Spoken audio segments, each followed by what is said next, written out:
Hello सांग मैंने मु आशीष आपण मानक स्वागत करुच्ची मोर आ गोटे भिडियो चलतु आज बुली जावा मालकानगिरी जिले में मालिकेश्वरी मंदिर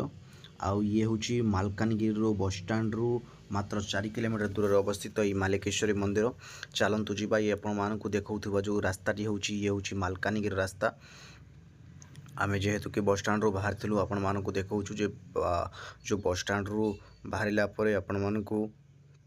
देखिपे रास्ताटी जो रही भ्यूटा रही मालकानगिरी भ्यू रही एवं ये मंदिरटी सुकमा जीवा रास्तार पड़े आपण मानकू ए डायरेक्शन रे आपण माने जदी मालकानगिरी आसीबे तार लेफ्ट साइड रास्तार पड़िबो आउ जदी जयपुर आसुचन तार राइट साइड पड़िबो रास्तार चलंतु आपण मानकू देखौची चलंतु ई जो पहाड़टी देखा जाउथबो से होची माल्यवंत पहाड़ और माल्यवंत पहाड़ रे ही उपस्थित अछंती महाप्रभु मालिकेश्वर प्रभु चलंतु आपण मानकू जीवा देखिबा दर्शन करिबा एवं तार इतिहास विषय रे आमे पचारि बुझिबा आपण मानकू जीवा पाई रास्ता पूरा भल रास्ता आपण मानकू निश्चित भाव में मिल जाव आपण देखंतु रास्ता मध्य माने फाइन अच्छी आउ ये आपण मानकू देखा मिल गोटे बोर्ड देखा देखंतु टूरिस्ट बोर्ड जोड़े रखाई एठू आपण मानकू मालिकेश्वर मंदिर टी 2 किलोमीटर दूर रे पड़े आपना ठीक ये आपण देखिपे ये जो राइट साइड रास्ता आपण मानकू सीधा गले आपण मंदिर टी देखा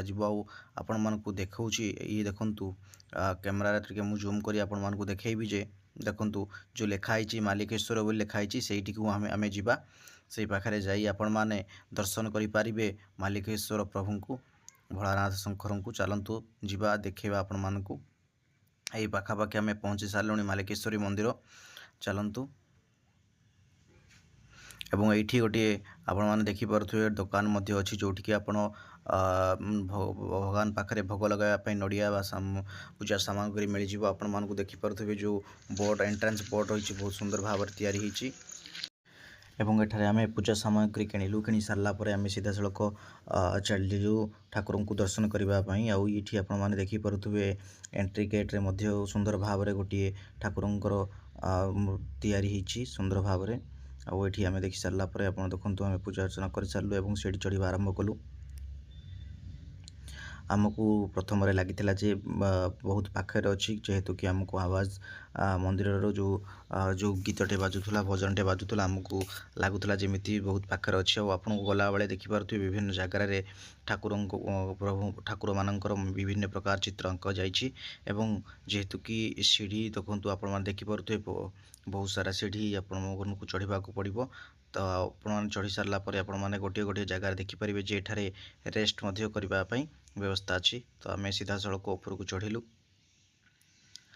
आम थकी जाइलु देखिपे आपण मैंने भॉइस रू ही जानीपारे एत सीढ़ी चढ़ी चढ़ी आपने देखिपे आम अवस्था कौन है बहुत आहरी आग को सीढ़ी आमको चढ़ार अच्छी देखु ये बर्तमान आम पाखापाखि पहुँची सारे आउ ये देखु श्री मालिकेश्वर जो भाव में तैयारी करा जाइछि एवं तलरू आपण को भ्यू देखा ये देखो तलरू पूरा मालकानगिरी भ्यू आम बर्तमान पाखापाखि पहुँची सारे प्रभु को मालिकेश्वर ठाकुर को दर्शन करने एवं चलतु देखा एठार आम पाखापाखि 550 रु 600 सीढ़ी चढ़ी सारापर आपण को ठाकुर मंदिर पाखे पहुँची पारे ये एठारे प्रभु मालिकेश्वर आविर्भाव होता है ये गोटे मंदिर स्थापन करी प्रभु को पूजा करा जाउछि आउ चलंतु आम पाखक जावा देखा दर्शन करवा प्रभुंकर एवं जेहेतु कि आम श्रावण मासरे जाइथिलु आउ एठी श्रद्धालु मानकर मध्य प्रबल मात्रा भिड़ जमुला बा एठी समस्त आसिकी एठारे श्रावण मासरे जलाभिषेक करार प्रथा रही जलाभिषेक करने लोक मैंने एठार चलिए सब बड़े आसती आउ ये देखु जो मंदिरटी तैयारी पहाड़ उपर आपण मैंने देखिपे मंदिरटी तैयारी प्रभु मालिकेश्वर रूप ये पूजा पाँच हर हर महादेव हर हर महादेव हर हर महादेव देखिपे आपण मैंने मंदिरटी जो प्रकार भाव रही प्रभुंर मध्य आम दर्शन कलु आज आम बहुत सकाळू आसीलु एठारे माने आळती मध्य ही नथिला तो आम बहुत आज भाग्यवान जे आज प्रभु मालिकेश्वर आळती देखा सुजोग मिलिबो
आळती सरी सारा पर आम पूजा अर्चना कलु एवं यापर आम नना को पचारि बुझा जे मालिकेश्वरी मंदिर इतिहास कौन रही है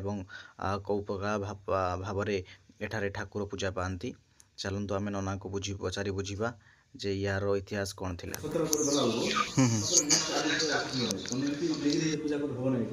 गाँ लोक जनावर अच्छे तेरे ही पूजा कर जड़े पारे पूजा गाँ लोक को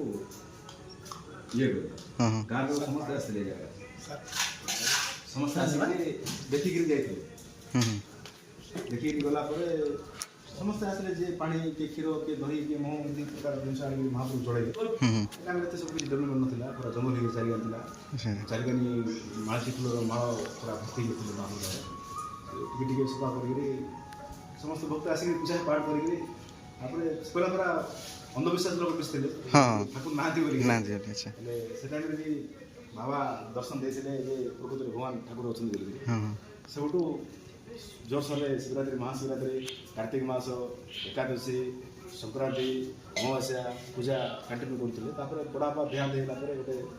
4-5 वर्ष पूजा बंद होता कमी भक्त निजे निजे आसिक पूजा कर तापर आज को 13-14 वर्ष हम पूजा करी 13-14 वर्ष भितर पूजा सब सोमवार सोमवार चली जो भक्त पूजा कर सब सुविधा भी किसी ना सुविधा ना जे कि गोटे घर द्वार बाथरूम से जार थी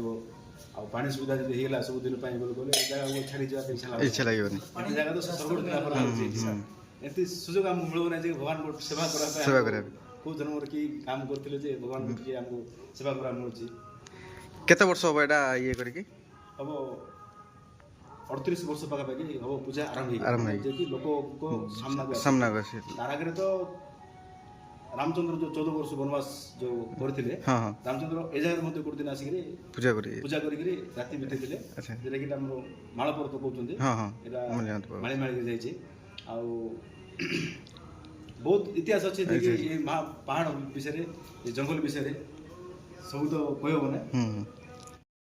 मु आशा करुँची आपण मानक निश्चित भाव में भिडियोटी भल लगी तो आम चैनल को सब्सक्राइब और शेयर करनी एमतिया नुआ नुआ जगह देखापी और बुलवाई जदि आमर किसी भूल निश्चित भाव में आमको क्षमा करदे। Thank you. Her her Mahadev.